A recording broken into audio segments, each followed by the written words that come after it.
E falava ainda estas coisas, e falavam ainda estas coisas, quando Jesus apareceu no meio deles, ele disse, e lhes disse, paz seja convosco. Amém? Você pode repetir isso comigo? Paz seja convosco. Pode fechar a sua Bíblia. Sabe de uma coisa? Glória a Deus.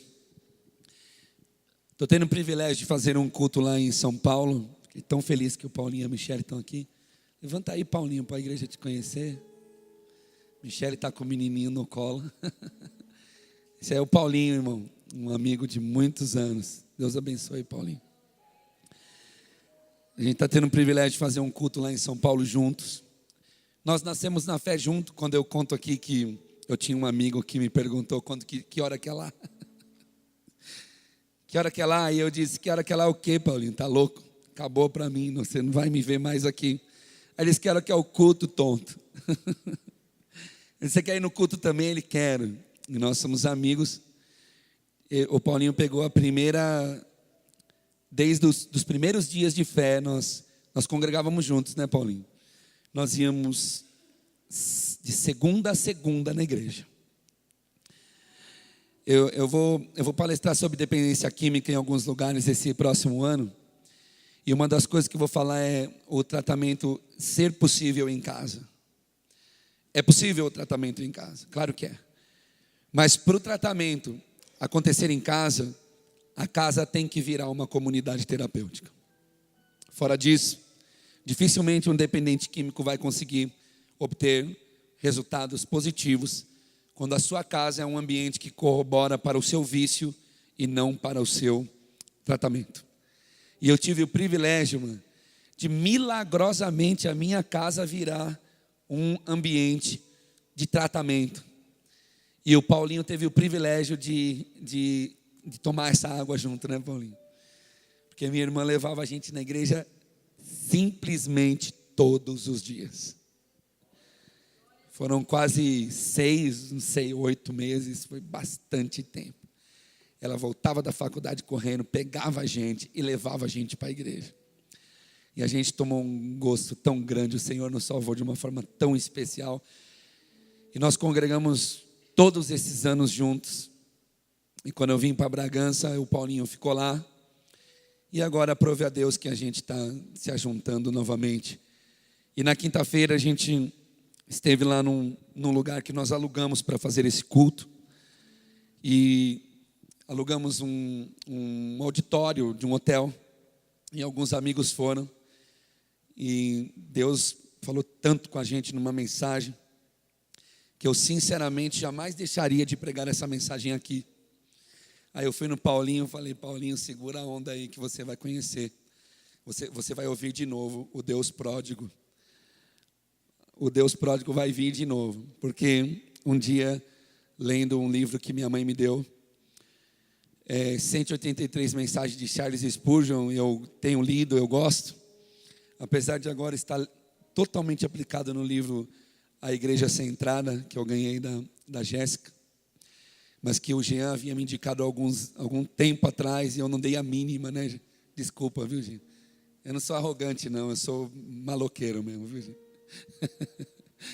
Você está lendo também, Ju? Ou já acabou? Você está gostando, Ju? Tá? É legal, né? E eu estava no evento, a Jéssica estava lá, eu falei, esse livro aqui, o Jean me indicou, e depois eu ouvi na internet umas pessoas indicando, a Igreja Centrada de Timothy Keller, ela disse, pastor, eu vou te dar. Aí ela mandou um bilhete, leia e depois senta o pau em nós. Coitado de mim. Eu li, e agora eu que estou apanhando lá dentro do livro. E eu ganhei esse livro do Charles Spurgeon e cheguei a uma mensagem que chama O Deus Pródigo que Salva o Homem Pródigo. E depois de ler a mensagem, que tem todo um cunho peculiar de Spurgeon pregando, abriu um sentimento.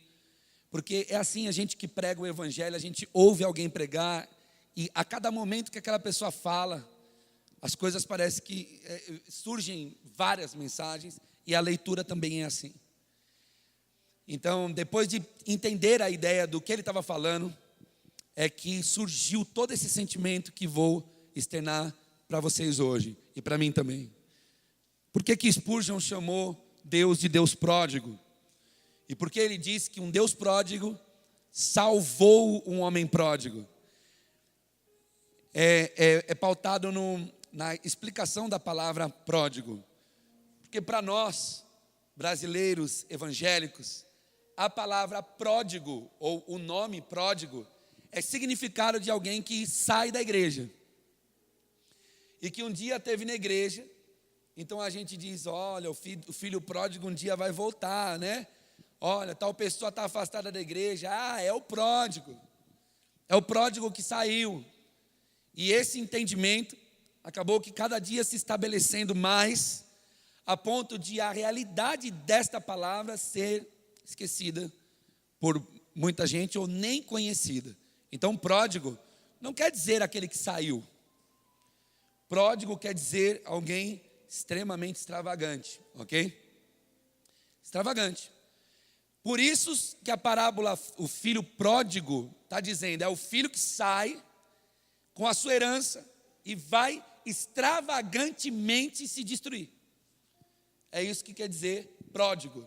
Pródigo não quer dizer aquele que sai, quer dizer aquele que extravasa, aquele que extravagantemente se destrói.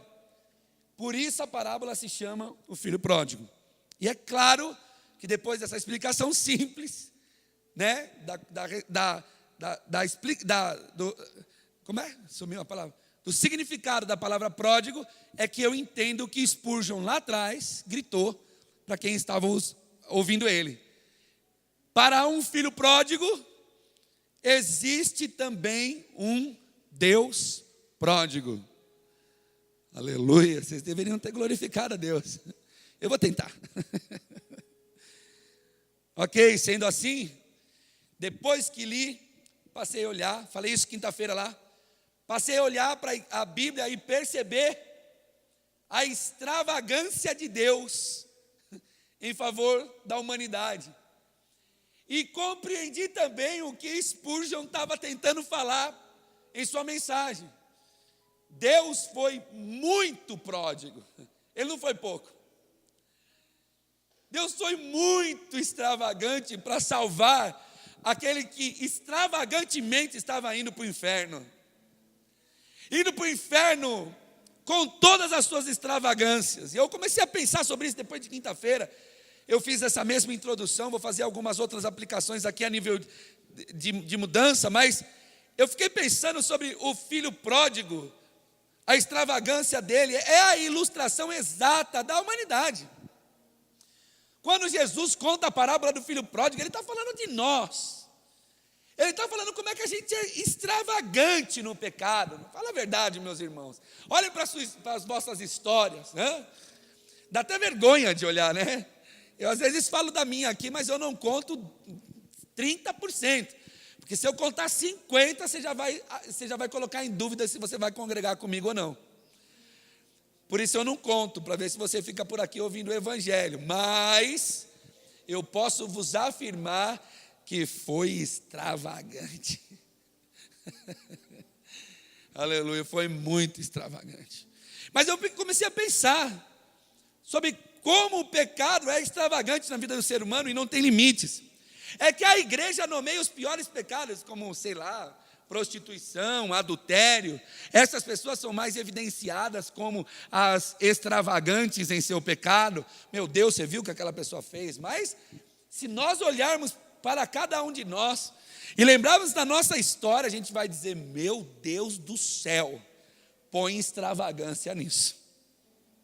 Não é? Aquele que enveredou pelas drogas, pelas bebidas da vida, né, Leizão?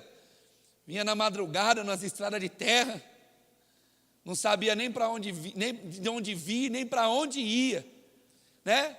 Aquele irmão que não tinha limites com mulheres, aquelas mulheres que não tinham limites com homens, que bastava conhecer a pessoa na mesma noite e acordava no outro dia em um quarto de motel. E as amigas diziam: meu, você é louca? Como é que você faz isso? Você está doida, você nem conheceu ele. Ah, não, nós temos que curtir a vida. Então eu comecei a pensar na extravagante nojeira que o pecado foi capaz de fazer na vida do ser humano, e aplicando aqui as nossas vidas, quantas coisas terríveis, não é? Quantas coisas colocamos a culpa no outro, puxamos o tapete do outro, quantas vezes falamos mal do outro, quantas vezes mentimos, quantas vezes falamos coisas do próximo, enfim.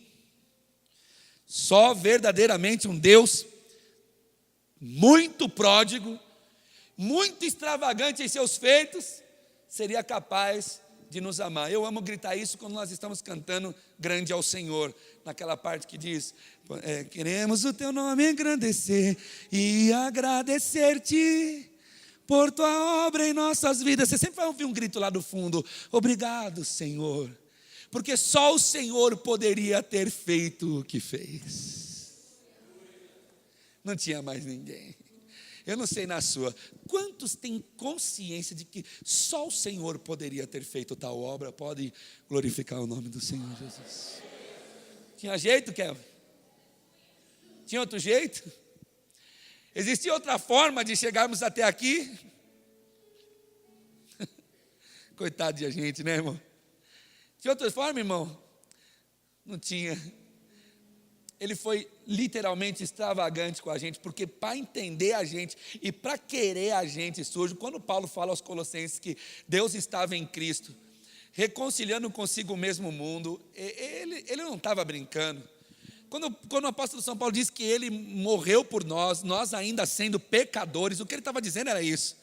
A gente ainda sendo extremamente pródigo, extremamente extravagante, irmão, noites e noites e dias e anos atolado no lamaçal do pecado. Bom, foi a partir dessa consciência que eu comecei a olhar para a palavra de Deus e perceber as extravagâncias, e essa noite eu quero notificar algumas coisas. Veja se Deus foi extravagante quando amou o homem pródigo. Veja se ele foi pródigo quando amou o homem pródigo. Veja se Deus, olha o que ele fez. Bom, a primeira coisa que eu quero notificar é que Deus escolhe uma virgem de Nazaré, de uma família simples, que quando vai ao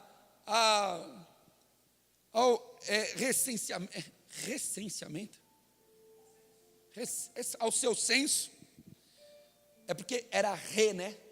Era de novo, né? De tempos em tempos fazia o censo, ok. Quando vai lá, não tem dinheiro, não tem posse para se hospedar, e também está lotado, e aí eles vão para uma estribaria, eles vão para um lugar onde animais. Você já imaginou isso? Você já imaginou Deus projetando cumprir a sua palavra que Ele falou pelos profetas? E agora Deus vai colocar em prática. Chegou o tempo, nós estamos estudando Isaías. Meu Deus, Isaías tem que ser considerado o quinto evangelho, porque Isaías é evangelho puro. Isaías é a explicação. O que aconteceu com Isaías foi sobrenatural, irmão. Ele fala, o Juliano fala sempre isso aqui, parece que ele estava lá com Jesus, ao lado de Jesus, vendo as minúcias da história. Deus agora nos altos céus querendo cumprir o que disse lá atrás. Agora Ele vai cumprir. E quando Ele olha como Ele vai cumprir, olha o que acontece. Ele escolhe uma mulher de um lugar que, quando ficam sabendo que Jesus veio de lá, descendentemente, veio de lá, da sua descendência, a frase é essa: pode vir alguma coisa boa de lá? Fala a verdade, irmão, isso é uma decisão pródiga de Deus, não é? Fala a verdade se não é. Ele poderia ter vindo numa família real, ele poderia ter vindo onde ele quisesse, ele poderia ter vindo no lugar de César se ele quisesse, ou não poderia? Ele poderia ter se assentado no trono de Roma e ter dito assim: olha aqui, o mundo agora é meu. Mas extravagantemente humilde, meu Deus, ele vem na manjedoura, ele vem para confundir as ideias pecaminosas dos seres humanos. Ele vem para confundir a ideia de grandeza do ser humano. Ele vem mostrar a grandeza dele, da forma dele, do jeito dele. É por isso que Paulo aos Filipenses diz: olha, vocês vão ter sorte se em vós tiver o mesmo sentimento que esteve em Jesus Cristo, que sendo igual a Deus, não usurpou por ser igual a Ele, antes se despiu de sua glória e se fez semelhante aos homens. E não fez outra coisa senão ser obediente até a morte, e morte de cruz. Só que quando morre na cruz, Deus lhe dá um nome e o honra, que está acima de todo nome. Nome sobre o qual todo joelho se dobrará e toda língua confessará que Ele é quem é Senhor. Então eu quero te convidar a perceber a forma como Deus foi extravagante. Deus fez algo para confundir o ideal humano. Deus fez algo para nos mostrar que os caminhos dele não são definitivamente os caminhos de Deus, não são os nossos. Porque se fosse os nossos, ele teria vindo num baita de um reino, ele teria tomado Roma, ele teria sentado no trono de César, ele teria dominado o mundo naquela época, e Jesus havia ascendido ao trono de César e dominado tudo. Mas ele vem na manjedoura. Esse negócio foi tão extravagante. Vocês querem ver como foi extravagante? Quem quer ver, diga glória ao Senhor. Marcos capítulo de número 2, você não precisa abrir, o Renatinho é muito rápido, ele me ajuda. Versículo de número 12, olha o que aconteceu. Então, ele se levantou, Marcos capítulo de número 2, isso aí? É isso? Deixa eu ver aqui, se eu estou certo.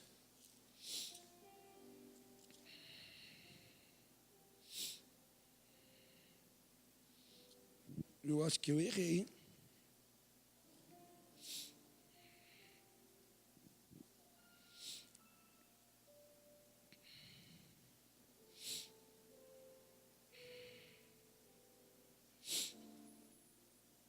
Só um minuto, irmão. Acho que é Mateus. Mateus, capítulo de número 2.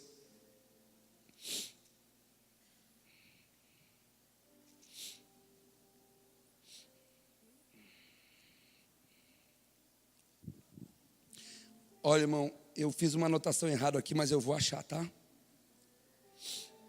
Espera aí. Não é só o Juliano que pode fazer isso aqui, não. Eu também posso. É Lucas, obrigado, viu, Ju? Tá antenado, né, Ju? Deixa eu ver se é esse mesmo, Ju.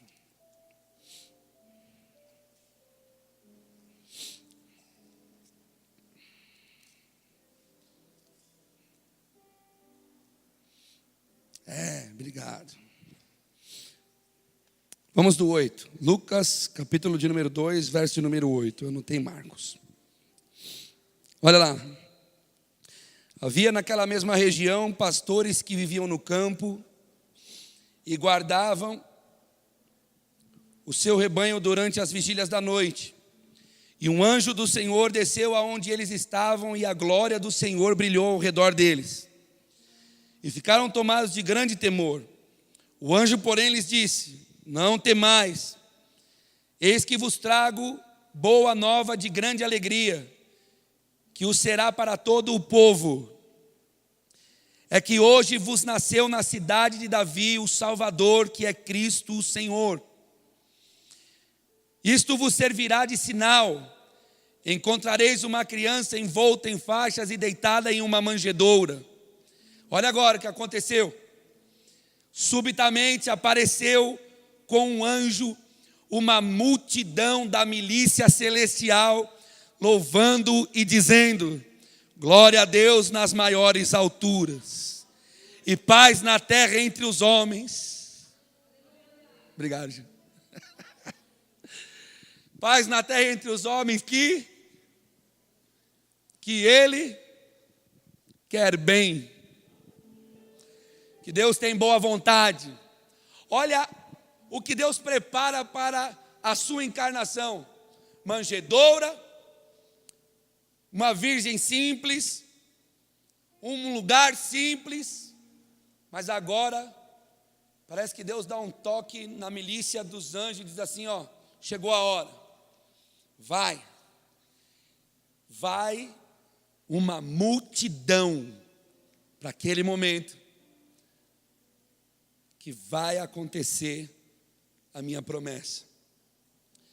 Percebe Deus festejando extravagantemente com milhares e milhares de anjos o seu nascimento na pessoa bendita de Jesus Cristo.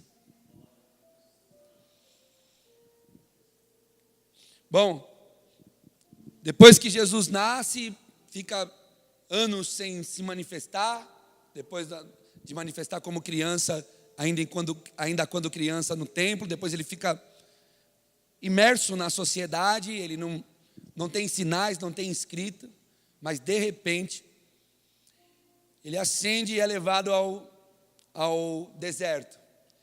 E eu fiz uma anotação aqui, que do deserto, até o dia do Getsemane, até aquela noite, até a noite do Getsemane, irmãos, foi tanto amor derramado, que eu não saberia, eu não teria coragem de descrever um só assunto. Quinta-feira eu falei sobre a mulher de Samaria. Jesus passando e mandou os discípulos e extravagantemente rompe com toda a estrutura de pensamento judaico, entrando e pisando numa terra dos samaritanos, e não só pisando, mas falando com uma mulher samaritana, e não só falando, mas dizendo ela que ela também poderia adorar. Isso, se tem uma coisa extravagante que Jesus fez, foi isso. E quando os discípulos voltam, até acho que ele já tinha comido, mas depois eu voltei para minha casa falando, não é só com a mulher de Samaria. Ele foi extravagante na boda de Canaã, da Galileia, ou não foi? Olha o que Jesus fala, traz talhas, enche de água, enche de água, e aí da água ele transforma no melhor vinho que aquela festa havia conhecido, e até deixa aquelas pessoas meio confundidas, porque diz, está errado a entrega do vinho aí, desse vinho não era para estar sendo entregue agora.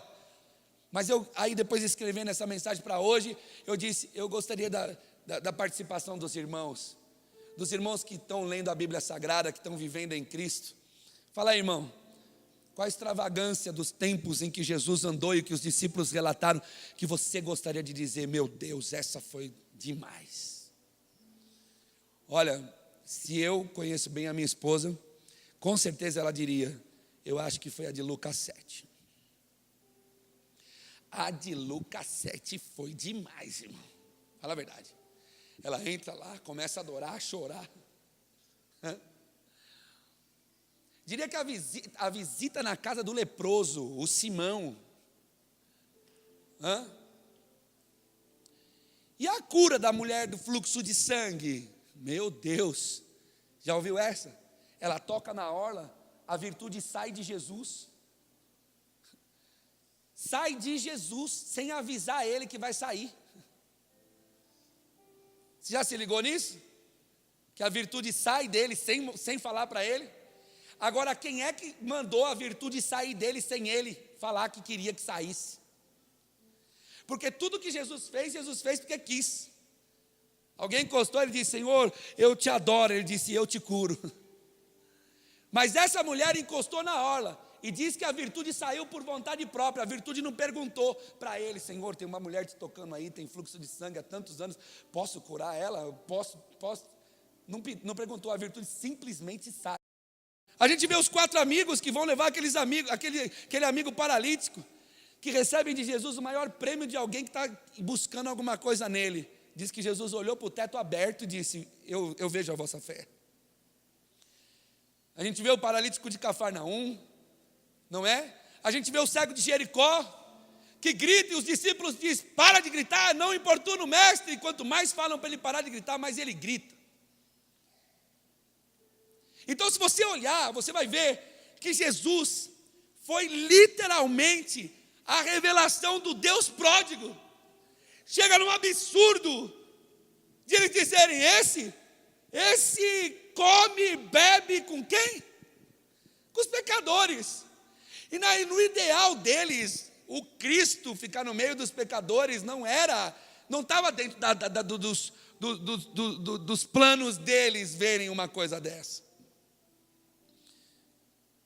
E quando Jesus cura no sábado, e os homens começam a dizer, não pode fazer isso.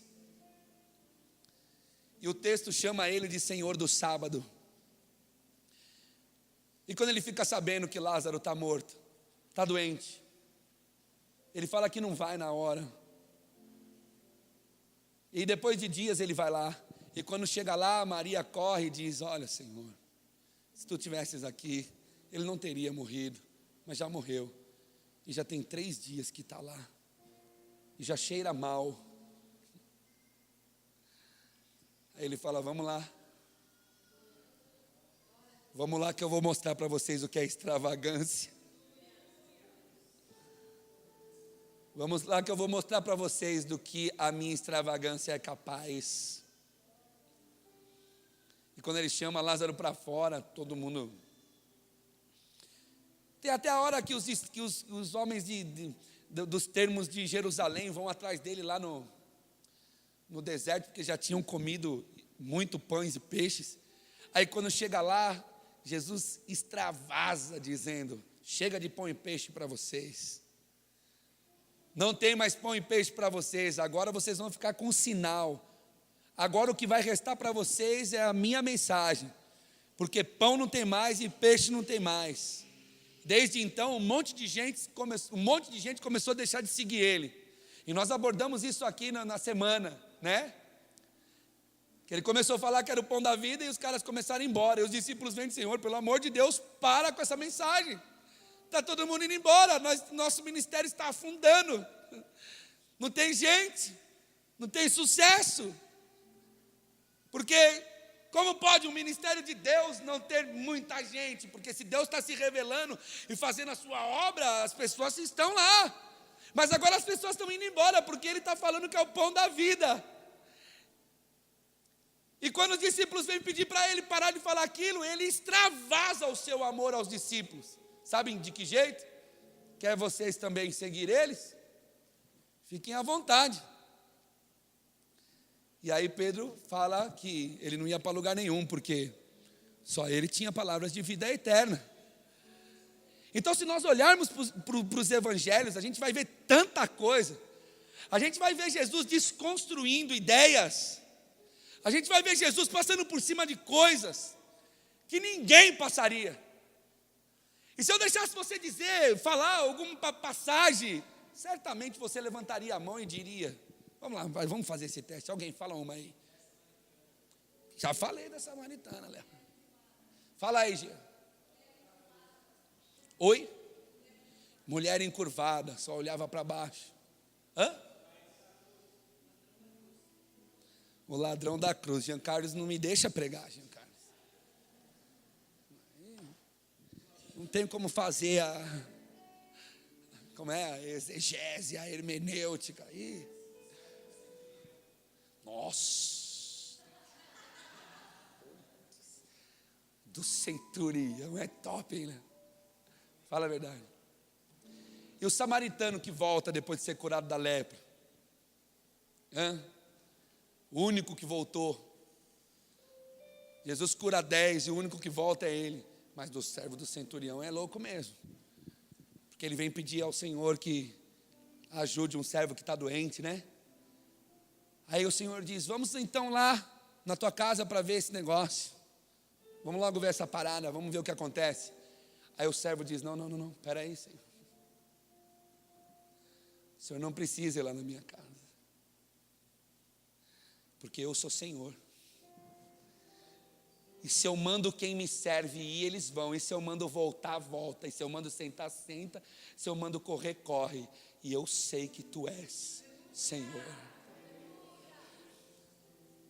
Basta uma palavra daqui mesmo. E o meu servo vai ver, vai sentir lá onde ele estiver. É muita extravagância, irmão. Olha, Jesus veio para desconstruir qualquer ideia de misticismo religioso, qualquer uma. A mulher adúltera é demais. Pegam ela em adultério, levam só ela, não levam o homem, uma questão cultural. Chega lá no meio para provar ele, né? E aí, Senhor, foi pego em adultério, a lei de Moisés manda meter pedra, e o Senhor fala o quê? Eu falo que quem não tem pecado pode começar a tirar a pedra. E diz que dos maiores, dos mais velhos, começaram a sair. Nós já abordamos essa mensagem aqui, irmão. Se os mais velhos saem, os mais novos tremem as pernas, né? Aí ela ficou lá abaixada e ele continuou riscando a terra. E todo mundo foi saindo, até que ele percebeu que não tinha mais ninguém. Agora eu vou te mostrar o que é extravagância.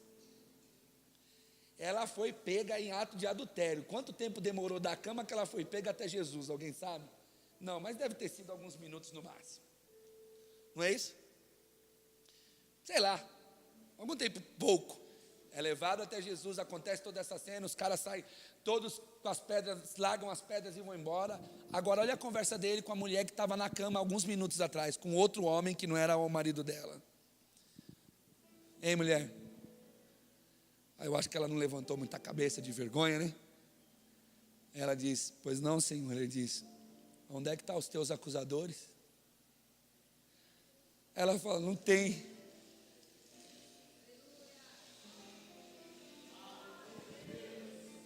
Aí ele poderia ter dito qualquer coisa para ela, mas olha o que ele fala para a mulher que estava na cama há poucos minutos atrás. Não tem? Ela fala, não. Eu também não te acuso. Contrariando. Não, isso é uma extravagância, irmão.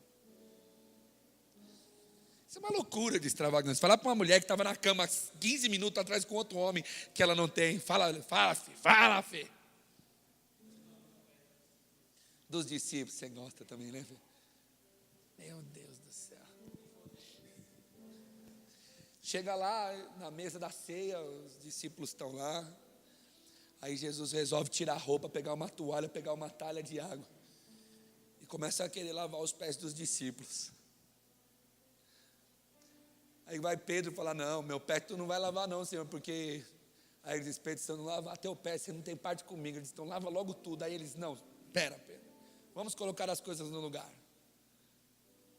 É o pé, entendeu? Porque o resto já lavou. Aí ele, tá bom, Senhor. Agora eu fico imaginando Deus...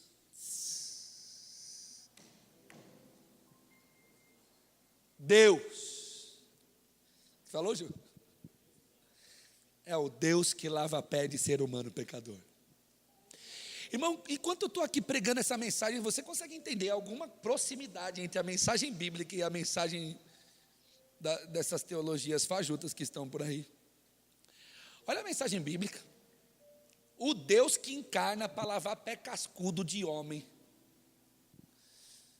Aí ele vai lavando. Quando acaba ele se veste, serve a ser, os caras ficam meio desentendidos. Ele diz assim, agora vocês não estão entendendo. Mas fiquem tranquilos. Vocês vão entender essa extravagância. Vocês vão entender o que é ser pródigo. Eu vou mostrar para vocês o que é extravagância. Nicodemos também foi muito louco, né, irmão? De madrugada, de noite o cara vai lá. Aí vai falar com ele, um mestre em Jerusalém. Chega lá e diz, mestre.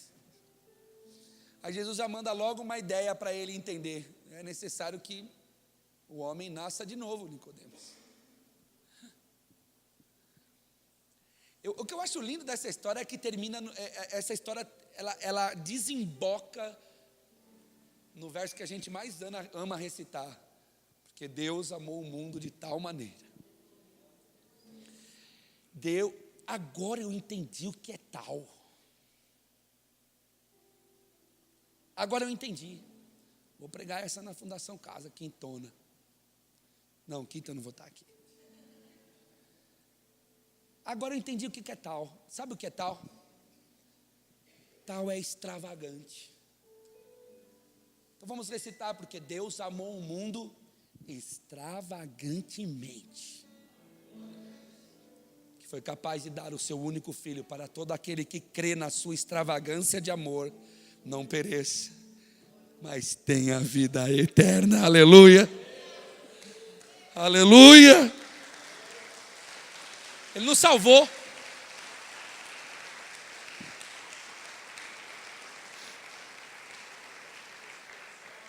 Val? Val. Eu não vou conseguir terminar a mensagem, os irmãos não deixam. Olha o Val aqui, pastor. O monte da transfiguração. Pedro, Tiago e João, né? Com os caras. E o Pedrão que tinha sido chamado de diabo 6 dias antes, né? Eu prego sempre essa mensagem quando me dá vontade. Ó, Pedro. Não, Senhor, de maneira nenhuma te acontecerá alguma coisa. Olha no olho deles assim, para trás de mim, diabo, Satanás. A questão é que 6 dias depois, o mesmo que foi chamado de diabo estava no monte da transfiguração. E um dia eu olhei e falei assim, você imagina esse cara 6 dias andando com quem chamou ele de Satanás. Imagina eu hoje falar assim, você vem em mim e falou, pastor, é o seguinte, isso aqui está errado, isso aqui é para trás de mim, o diabo. Você volta aqui e fala a verdade. Volta nada, né, irmão? Ainda bem que eu não sou Jesus, mas ele falou, Satanás para trás de mim, falou para Pedro. Só que essa mensagem, quando eu falo dela, eu digo assim, é tão linda essa mensagem, que eu acho que Pedro falou assim, me chama do que você quiser. Fala que eu sou o diabo, fala que eu sou Satanás, fala que eu sou o pior, fala que eu sou o desgraçado, daqui eu não saio, daqui ninguém me tira. 6 dias depois ele é levado para o monte da transfiguração. Chega Moisés e Elias e Jesus para trocar uma ideia. Você já imaginou? O diabo vendo a ideia de Moisés, Jesus e Elias? Ele é tão xarope que ele entra no meio da conversa. Dá licença aqui. Vamos fazer uma coisa. Aí acho que Jesus olhou para ele e falou, tá bom, vai Pedro, fala aí, vai, qual é que é? Você imagina, Jesus, Moisés e Elias bolando uma ideia, sei lá, que ideia era essa? Acho que Moisés chegou, eu não faço ideia do que pode ter acontecido, e Jesus está transfigurado, ou seja, a glória que ele deixou lá para ser humano, agora estava sobre ele de novo. Pedro tem a moral de dizer, com licença, eu estou a fim de falar uma coisa com vocês. Aleluia. Tinha que ser ele o chamado para dar primeiro tapa da igreja no mundo. Tinha que ser, porque o cara era muito estranho, irmão. Ele era daqueles caras que não tinha nenhum tipo de senso. Você imagina, Moisés, os caras, mano, estavam na eternidade, Jesus conversando. Elias, Moisés, ele, vocês estão aqui? Estava precisando falar uma coisa, acho que os 3 devem ter olhado para ele e dito, tá bom, mas deixa esse cara falar, vai, meu. Aí olha o que ele fala, Senhor, façamos 3 cabanas, uma para o Senhor, uma para Moisés e uma para Elias. Nós já pregamos essa mensagem aqui várias vezes, mas é lindo sempre repetir ela, porque ele nem ligou para os 2 amigos dele, nem para ele.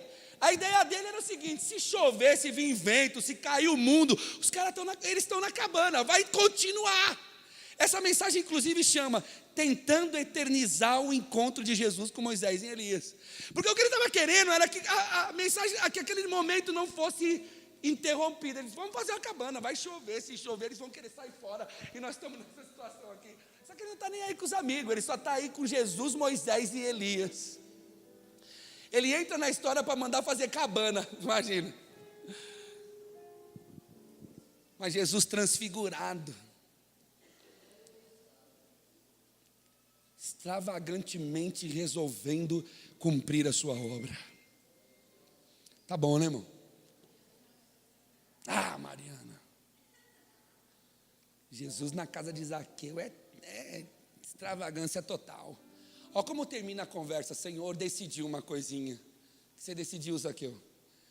Vou restituir 4 vezes aquele que eu defraudei, e metade de tudo que eu tenho eu vou dar para os pobres. Olha a conversa como acabou. Fala a verdade, irmão. Deve ter sido uma extravagância de conversa, imagina. Imagina Jesus olhando para ele e falando: ô Zaqueu, o que você está fazendo, cara? Deixa eu te mostrar o que é amor, mano. Você tá... Só que é para você, mano. Acorda pela manhã, dá metade dos bens para os pobres, e depois restitui 4 vezes todo mundo que ele defraudou, ou seja, ficou pobre. Extravagantemente apaixonado por quem pousou na casa dele, mesmo sem saber que ele era ou o que era. Vamos seguir. João capítulo de número 18, versículo de número 4, 5, 6, 7 e 8. Acontece um negócio fantástico. Sabendo, pois, Jesus tudo o que lhe havia de suceder, adiantou-se e perguntou-lhe: a quem buscais? Ele está no Getsemane, Judas está chegando com os servos dos sacerdotes e os seguranças, com porretes, enfim, espadas. Aí Judas vai beijar ele e ele fala isso aí: a quem buscais? Responderam-lhe: a Jesus o Nazareno. Disse-lhe Jesus: sou eu. E Judas, o que traía, também estava com eles, já havia beijado. Quando Jesus lhe disse: sou eu, recuaram todos e caíram por terra. Essa aí fica para uma próxima. Isso foi extravagância. Quando Jesus fala: sou eu, todo mundo vai para o chão. Aí eles levantam, é que Jesus ajuda eles a levantar e fala: vai, vamos continuar a história. O que vocês estão querendo? Tornou-lhe então a perguntar: a quem vocês estão buscando? E respondeu: a Jesus o Nazareno. Acho que se limpando das folhas do Getsemane. Aí, olha o que Jesus fala. Replicou-lhe Jesus: já vos disse que sou eu. Se vocês querem a mim, deixa estes irem. E já no Getsemane, Jesus já estava se colocando no lugar e na frente da humanidade, dizendo: não é com eles, o papo aqui é comigo. É a mesma coisa que Jesus fala para Paulo quando ele cai lá, provavelmente do cavalo, ou de algum lugar, ele cai indo para Damasco, e Jesus fala assim: Saulo, Saulo, por que me persegues? Só que Saulo nunca perseguiu Jesus. Saulo perseguia a igreja. Só que Jesus ama tanto os seus, Jesus ama extravagantemente os seus, a ponto de ver pessoas com porretes, com espada, com violência, e dizer assim: ó, é comigo, não é com eles. Deixa eles irem. A partir daí,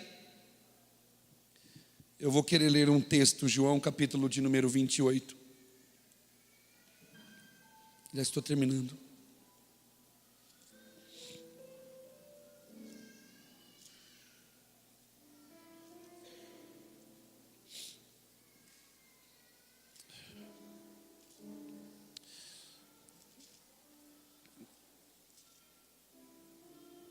Capítulo 18, versículo de número 33. Está preparado, irmão? Tornou Pilatos a entrar no pretório, chamou Jesus e lhe perguntou: és tu o rei dos judeus? Respondeu Jesus: vem de ti mesmo esta pergunta, ou te disseram os outros a meu respeito? Replicou Pilatos: porventura sou judeu? A tua própria gente e os principais sacerdotes é que te entregaram a mim. O que você fez? Respondeu Jesus: o meu reino não é deste mundo. Se o meu reino fosse deste mundo, os meus ministros se empenhariam por mim, para que não fosse eu entregue aos judeus. Mas agora o meu reino não é daqui. Então Pilatos lhe disse: logo tu és rei? E Jesus responde: tu dizes que sou rei. Eu para isso nasci, e para isso vim ao mundo, a fim de dar testemunho da verdade. Todo aquele que é da verdade ouve a minha voz. Perguntou Pilatos: o que é verdade? Tendo dito isso, voltou aos judeus e disse-lhes: eu não acho nele crime algum. É costume entre vós que eu vos solte alguém por ocasião da Páscoa. Quereis que eu vos solte o rei dos judeus? Então gritaram: não, solte a Barrabás. E Barrabás era um ladrão, um homicida. Então por isso tornou a Jesus e mandou açoitá-lo. Os soldados que açoitá-lo, tendo tecido uma coroa de espinhos, puseram-lhe na cabeça e vestiram com um manto de púrpura.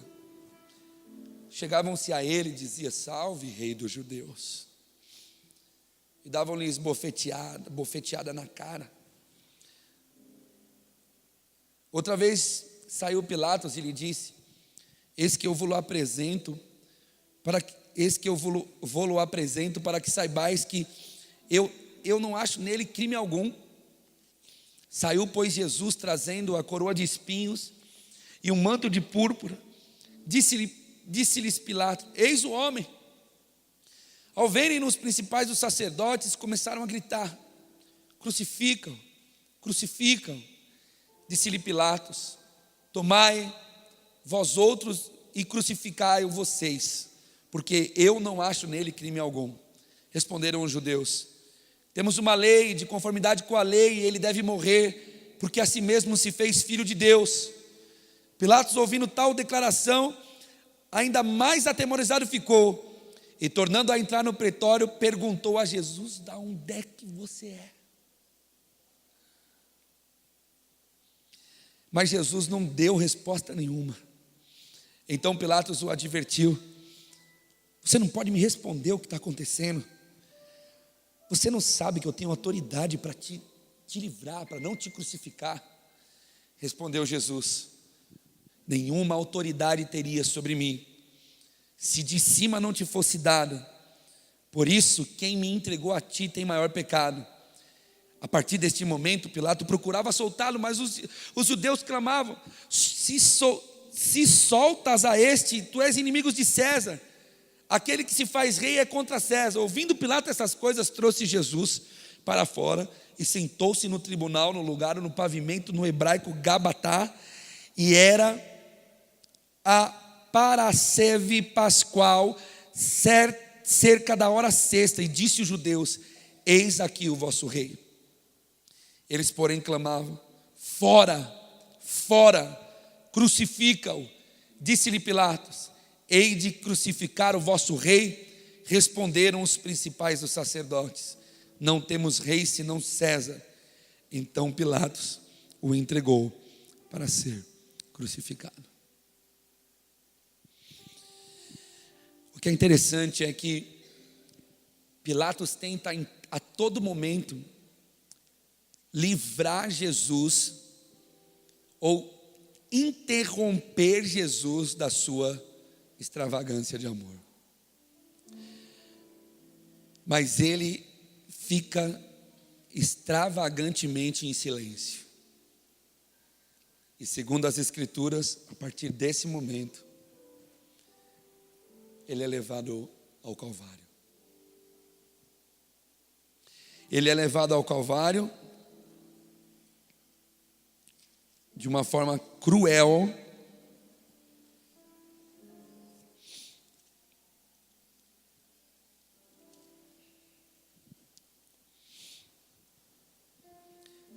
e chegando num lugar chamado Gólgota, Mateus capítulo de número 27 e 33, que significava o lugar da caveira. Deram-lhe vinho de beber, vinho com fel, mas ele, provando, não quis.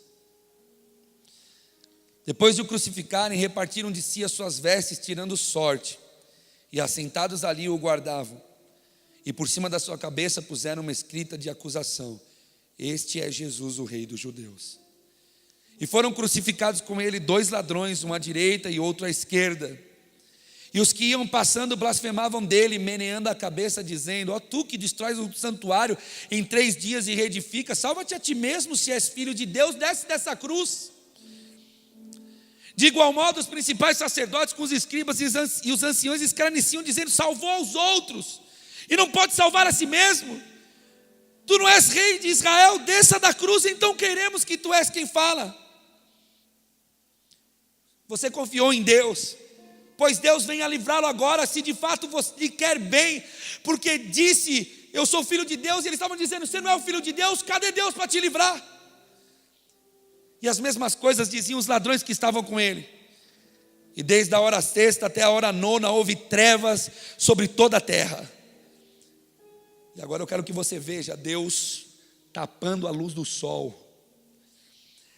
Por volta da hora nona, clamou Jesus em alta voz, e está talvez aqui uma das maiores extravagâncias de amor que Jesus direcionou à humanidade, quando ele chama a quem ele chamava de Pai, agora de Deus. E não só o chama de Deus, mas manifesta o seu sentimento, dizendo: Eli, Eli, lama sabachthani, que é: Deus meu, por que me desamparastes? Por amor, por extravagância de amor, por saber que o homem estava indo extravagantemente em seus pecados para o inferno, Jesus foi capaz de chamar o seu Pai de Deus. Jesus foi capaz de assumir o lugar do homem e não conhecer mais Deus como Pai, mas recitar Deus como Deus, e entender que Deus estava ali abandonando ao seu propósito.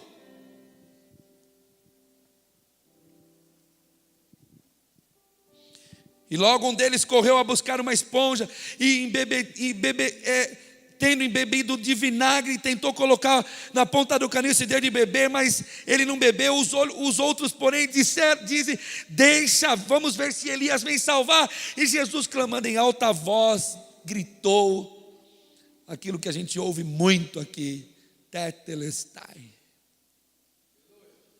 está consumado. Eles conhecerão o meu amor quando eles ouvirem falar da minha extravagância, do que eu fui capaz de fazer. Irmãos, Jesus nos amou extravagantemente, sem reservas. Ele saltou todas as muralhas, calou todas as bocas, ficou quieto quando todos achavam que ele ia falar. Tudo isso sinal de seu amor extravagante para unicamente salvar os filhos pródigos.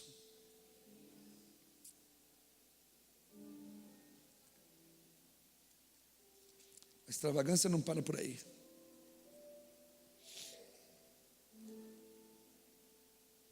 Passado sábado, Maria Madalena, Maria mãe de Tiago, Marcos 16, e Salomé foram lá no túmulo levar, 16:1, levar aromas.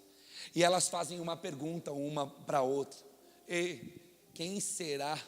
Olha lá, passa a próxima, por favor. E no primeiro dia da semana foram ao sepulcro, cedo ao levantar o sol, e diziam umas às outras: quem nos revolverá a pedra da porta do sepulcro? Mas quando elas chegam lá, a pedra já está aberta, o sepulcro já está aberto. E agora eu quero denunciar a vocês que tamanha extravagância Deus foi capaz de fazer em Jesus. Além de encarnar, além de nele revelar o seu amor na morte, agora Deus o ressuscita dentre os mortos, em uma atitude simplesmente extravagante, para que todo ser humano que ouvisse essa mensagem fosse capaz de compreender que ele não só morreu, mas ele está vivo. Neste momento, Jesus ainda está vivo. E eu quero terminar essa mensagem gritando isso para essa pequena igreja: O nosso Deus morreu em Jesus Cristo extravagantemente, mas ao terceiro dia, extravagantemente amoroso Deus o ressuscita dentre os mortos e o chama para a sua direita e lhe dá ainda uma promessa: fique à minha direita, porque daqui a pouco você vai lá para buscar a minha noiva, a minha igreja, os meus filhos que são pródigos, mas eu também sou pródigo, eu também os amo, extravagantemente os amo. Eu os amo como nunca ninguém os amou. Eu falo com eles como ninguém fala. Eu falo a ele coisas que ninguém fala. Eles, quando ouvirem a minha voz, saberão que eu os amei de uma forma tão extravagante, tão extravagante, tão extravagante, que nenhum pecado que eles possam vir a cometer vai ser capaz de ser maior do que o meu amor. Por isso eu quero te convidar a fechar os seus olhos.